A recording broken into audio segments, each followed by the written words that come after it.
I'm about to share something you will never forget. Yesterday, in a quiet cafe, I witnessed something that explains why most men remain invisible to women throughout their lives. There was a man, maybe 25, good-looking, well-dressed, fully focused on the girl sitting across from him. I watched him for 37 minutes. I saw him try and fail with every move. And here's the shocking part. He believed he was doing everything right. That's the problem. That's you. Because 99% of men do the same thing, following a script they think will work. Unaware that their minds are programmed to fail with women, today, I'll show you how to rewrite that code.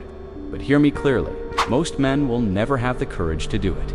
Here's the cruel irony. Every man thinks he's special, that his situation is different.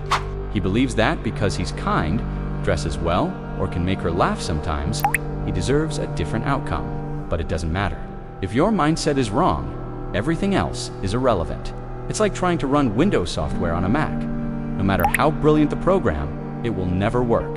And that's you every time you interact with women. So let me ask, how many times have you had an amazing conversation with a woman? Everything felt perfect, and then she simply disappeared? How many times have you been the ideal man, played every step by the book, only to see her choose someone who didn't even try? That's not bad luck. It's not destiny. It's mathematics. It's psychology. It's playing a game without knowing the rules. I remember when I was 20, when I discovered a brutal truth that changed everything. I was at a party, standing quietly in the corner, my best shirt on, perfect manners, polished, invisible like a ghost. Then there was Alex. Alex wasn't handsome, he was broke. He dressed like he'd stolen his clothes from someone sleeping on the street. Yet, 3 women were fighting for his attention, while I stood there, wondering, what the hell is happening? That night, I saw something I wouldn't fully understand for years. Here's the cold truth. Women aren't drawn to your resume. They're not impressed by good intentions. They're not attracted to how desperately you want their approval. In fact, the more you like them, the less they want you. It's reverse mathematics.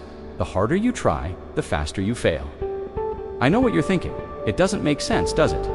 This is why men fail 98% of the time. They keep trying to rationally solve what is actually an emotional game. Think about it. The software running your mind was installed when you were 5. Your mother told you to be nice to girls. Your teacher said, respect the ladies. Society whispered, happy wife, happy life. But none of this has anything to do with attraction. You've been trained to be what women secretly don't want, a loyal golden retriever. What they truly crave is a wolf. Not a hostile wolf, not a feverish wolf, but a wolf nonetheless. Autonomous, unpredictable, independent. Let me explain with one simple observation. Every conversation with a woman is full of what I call polarity punch moments, where you either raise or lower emotional tension. Most men are terrified of tension. They try to smooth everything over. She seems restless. You joke. She challenges you. You submit. She tests you. You try harder to please her. You're too busy trying to win her approval to realize that comfort is the enemy of desire. Think about it. When was the last time you were excited by something predictable? When was the last time a movie without conflict kept you hooked? Never. Because humans, particularly women, are wired for emotional stimulation.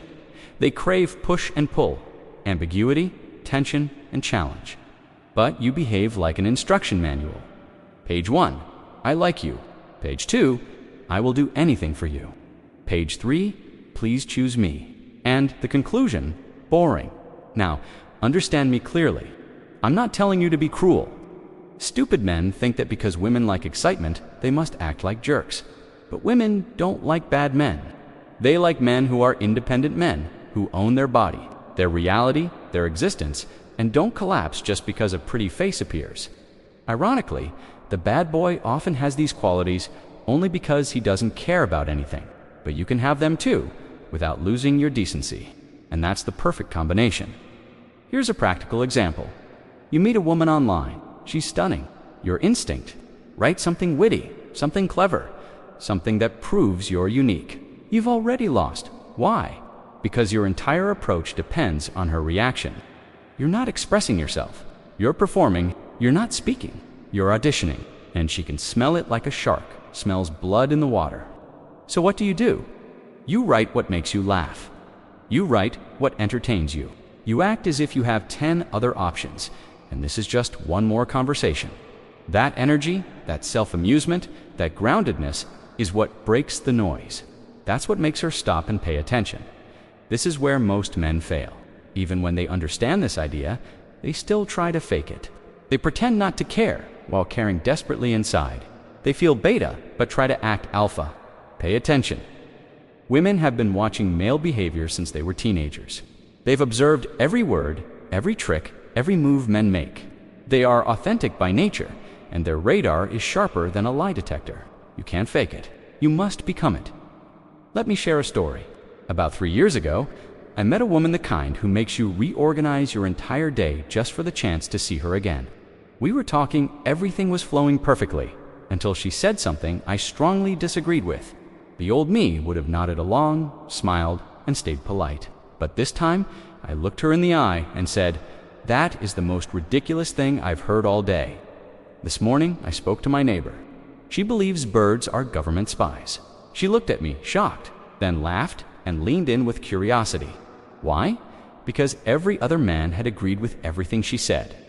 I was the first to treat her like a normal human being, instead of a goddess on a pedestal, you see. When you elevate a woman too high, you force her to look down on you. It's physics. It's geometry. She can't respect someone who worships her, because worship creates inequality. And women can't feel attraction without challenge. It's biological, just like you can't feel desire for someone you're not physically drawn to. She can't feel desire for someone who has erased all tension. And here's the biggest mistake men make. They think attraction is addition. Add more compliments, add more dates, add more attention, add more availability.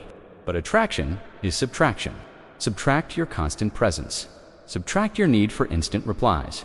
The space you create is where desire begins. The empty space is what pulls her in. Think about your phone right now. If someone always replies instantly, is always available, always saying yes, how valuable are their messages to you? Not valuable at all. Because what is always accessible is worthless. It's pure economic supply and demand. You've flooded the market with yourself. You killed the scarcity. But when someone replies, sometimes, disappears other times, shows interest one moment and withdraws the next, suddenly you're staring at your phone wondering what they're doing, why they haven't answered, what's going on in their world. That's the position you need to be in, not the other way around. And here's what will happen to most men watching this. They'll agree with everything I just said. It will make perfect sense. You can take all the notes you want, but when you wake up tomorrow, your old programming will take control. The nice guy protocol will activate. You'll do what you've always done, because changing this requires more than understanding. It requires practice, failure, and feeling. It requires reconditioning. I went through this myself when I first started interacting with women.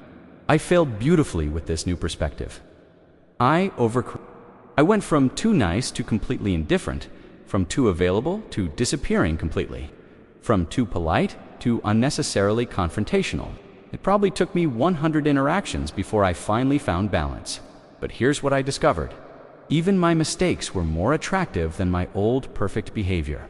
Even while I was stumbling, even while I was getting it wrong, women were more interested in me than when I was the nice guy. Everything shifted. Do you want to know when I finally understood this? I was on a date with a stunning woman, the kind other men stop and stare at. Halfway through the date, I realized something. I was bored. She was beautiful, but not interesting. And instead of pretending, instead of faking enthusiasm just because she was attractive, I told her, "You're gorgeous, but this conversation is putting me to sleep. I'm going home. Netflix will be more interesting." And I left. Do you know what happened? She called me that night. The next day, this woman who had men chasing her for years was suddenly chasing me.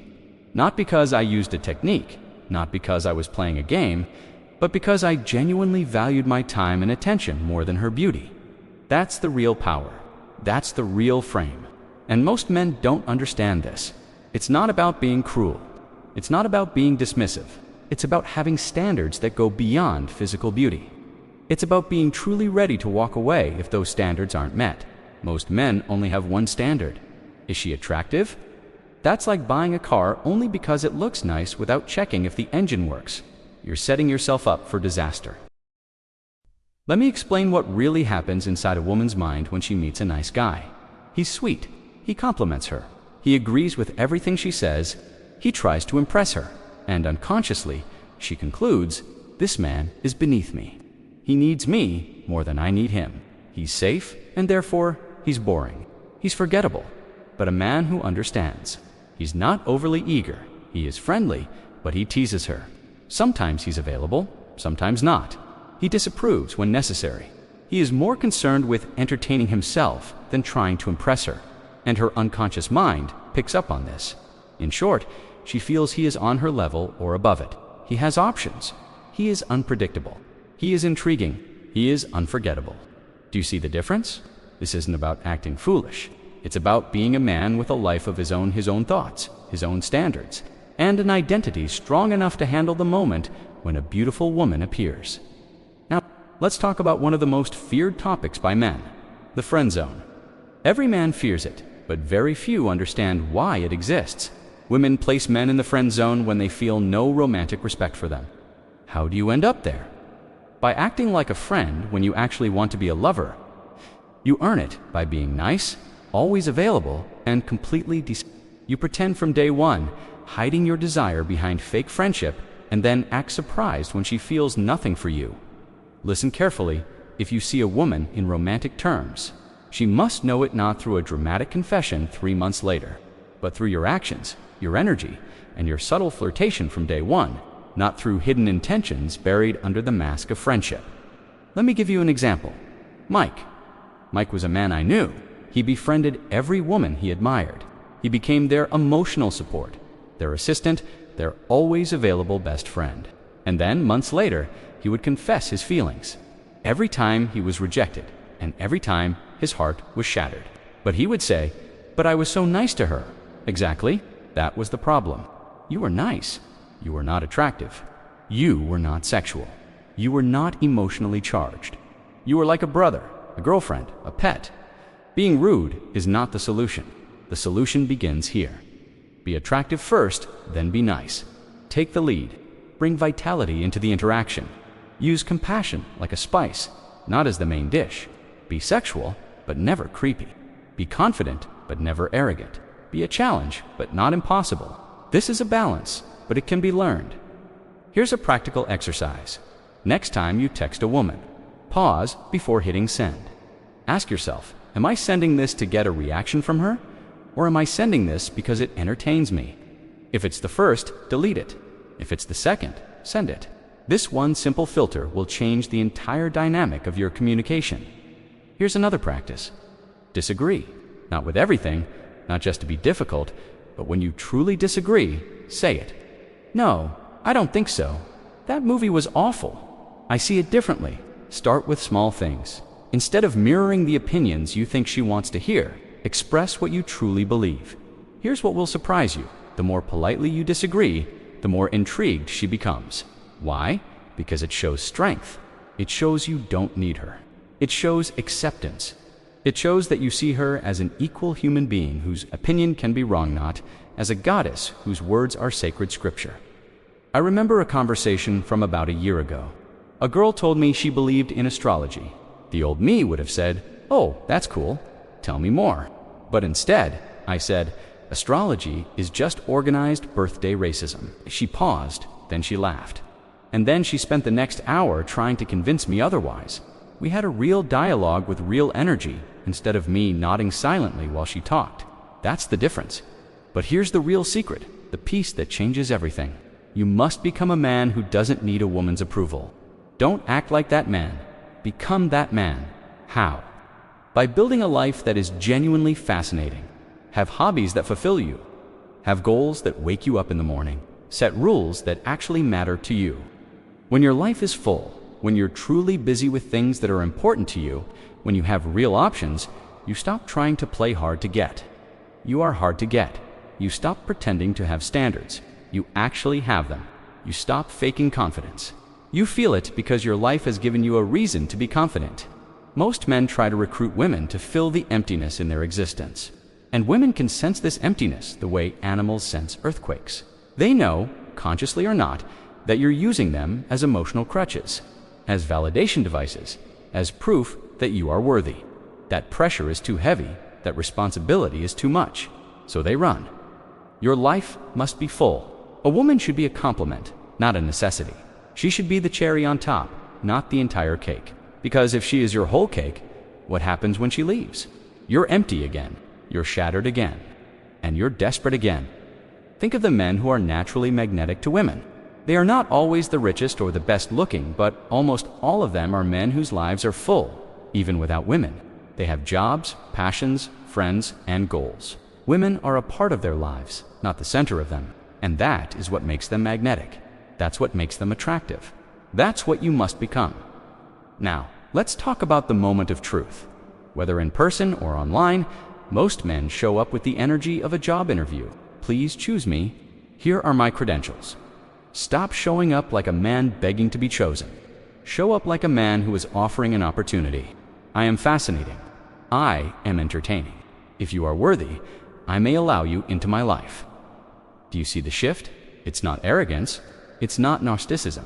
It's simply knowing your value, believing that your time and your attention are important. If you don't believe that, why should she? This change in perspective transformed my life completely. Stop thinking about getting women. Start thinking about choosing women. You are not trying to earn the approval of every woman you meet. You are screening for women who meet your standards. This changes everything. Your energy, your method, your entire dynamic. When you are the one choosing, rejection doesn't hurt. It's not personal. It's simply selection. She chose herself. Good. She saved you time. Move on. But when you are chasing, every rejection feels like failure. I had to learn this lesson the hard way. For years, I tried to persuade women to want me, performing, convincing, impressing, until I was exhausted. Then I switched to choosing, is she interesting? Does she fit my lifestyle? Does she add value beyond her looks? Suddenly, I had standards. Suddenly, I was the prize. Suddenly, everything shifted. But here's the part no one tells you. At the beginning, this path is lonely. When you stop seeking approval, when you stop being nice just to gain favor, you will lose people. The women who fed on your attention without giving anything back will vanish.